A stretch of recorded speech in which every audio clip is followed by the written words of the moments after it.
in a couple of minutes.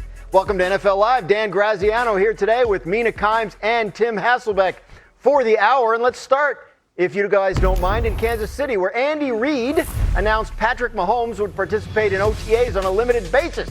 Mahomes, you may remember, is recovering from a torn ACL and LCL he suffered in December. Here's more from the head coach on the plan for Mahomes moving forward.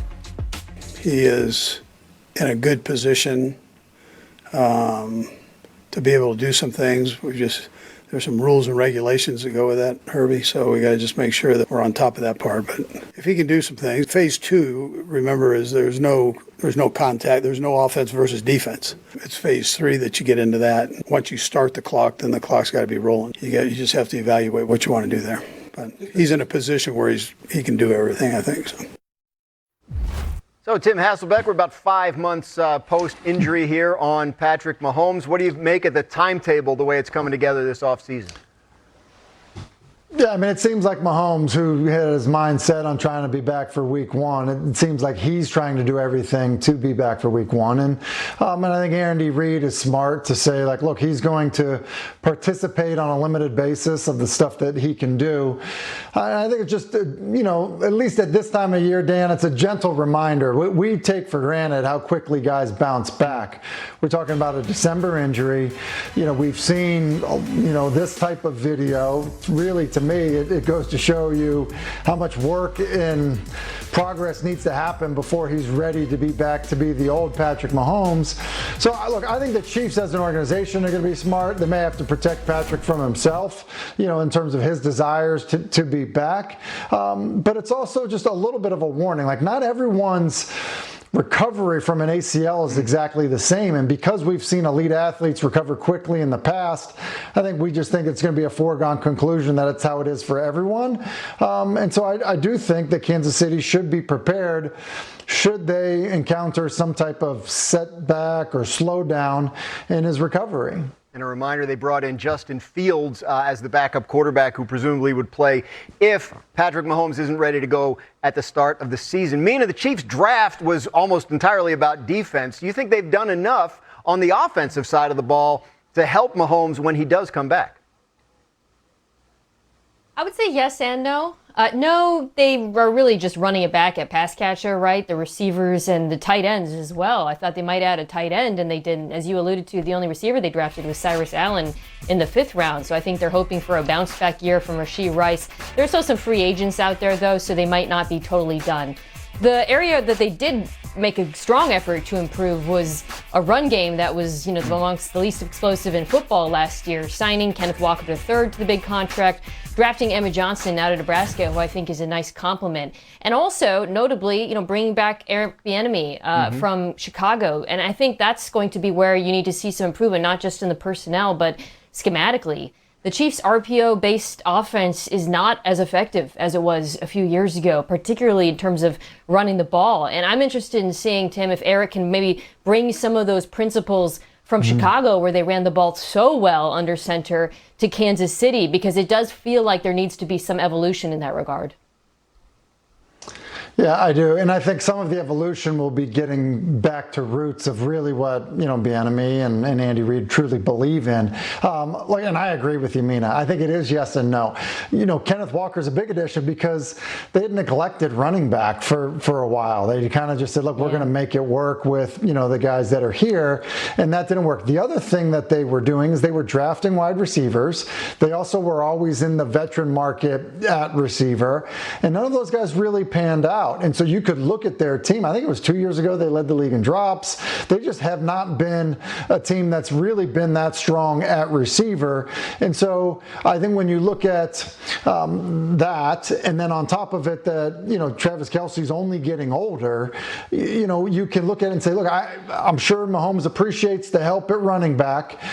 But I don't think you can be done addressing, receiver, or even looking at, ways to improve at tight end, especially when you consider they've been a defensive-led team the last couple years, and now you have your quarterback coming off of an ACL injury. You would think you would try to make life pretty easy for him. And most of the changes for the Chiefs on offense were on the coaching staff. Mina referenced Eric Bieniemy returning as offensive coordinator. in place of Matt Nagy, but they have a new wide receivers coach. They have a new running backs coach. So a lot of changes structurally on that side of the ball. We'll see how that all works out. Here's number 1 overall pick. Fernando Mendoza was on the practice field this weekend with his new Raiders teammates. Mendoza working on learning head coach Clint Kubiak's offense, which is a lot different from what he ran in college. Like a lot of college quarterbacks, Mendoza did not spend very much time under center. He threw just over 1,000 passes in his college career, and only 5 came when he was under center.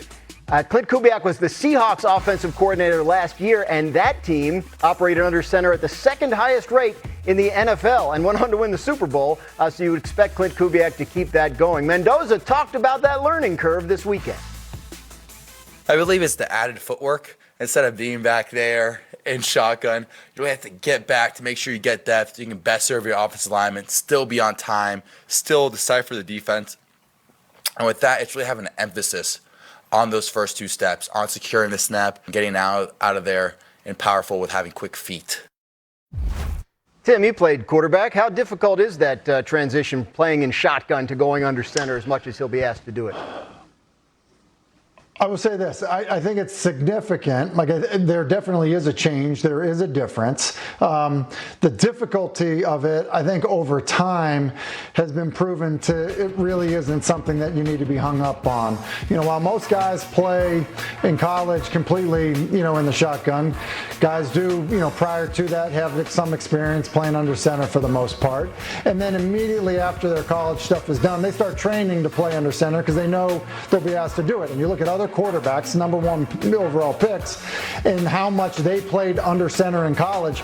Look at these numbers. I mean, this isn't new that we have guys that are drafted at the top of the draft, and you look at him and you go, well, he's never played under center before.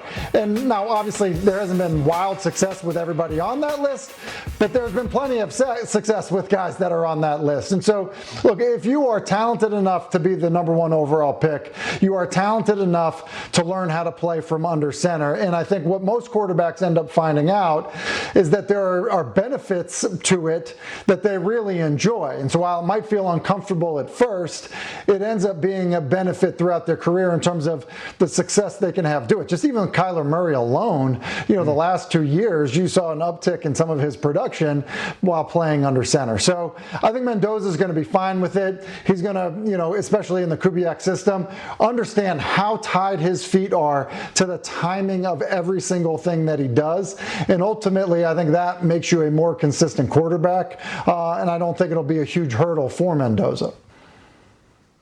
Yeah, I completely agree, especially because, when you watch Mendoza on tape, even though he's not under center, you see some of the attributes that I think will translate in that offense. He throws well on the move. I imagine Kubiak's going to ask him to boot out a fair amount. I think he'll be good at that. I actually think the area where he has to work on the most, is inside the pocket, because when he turns his back to the defense and then turns around, if the pocket starts to compress, you want to see him step up as opposed to dropping his eyes the way he did at times in college. Mendoza's one of his comps in the NFL is Jared Goff, similar frame, accuracy, toughness. But the thing he has to get better at that is Goff's superpower in the league is stepping up and throwing the ball off of play action over the middle of the field. And I think Mendoza can absolutely do that, to be clear. It's just something that is going to he's going to get better at with reps. As Tim highlighted, so many quarterbacks have gotten better at that in the league. And important to remember, too, they brought in veteran quarterback Kirk Cousins, who they feel can start while Mendoza takes whatever time he needs to get up to speed. So how many games into the season that is remains to be seen. Sticking with the Raiders, we also got an update on Jermad McCoy, who's recovering from a significant knee injury that led to him being picked in the 4th round, despite a lot of people feeling like he had first-round talent. This is from our Raiders reporter, Ryan McFadden. Media was able to watch a pair of team periods before going inside. Cornerback Jermad McCoy wasn't involved. He continued to do agility work on the side field, also fielded punts during individual period, but that was about it. We are just getting going today on NFL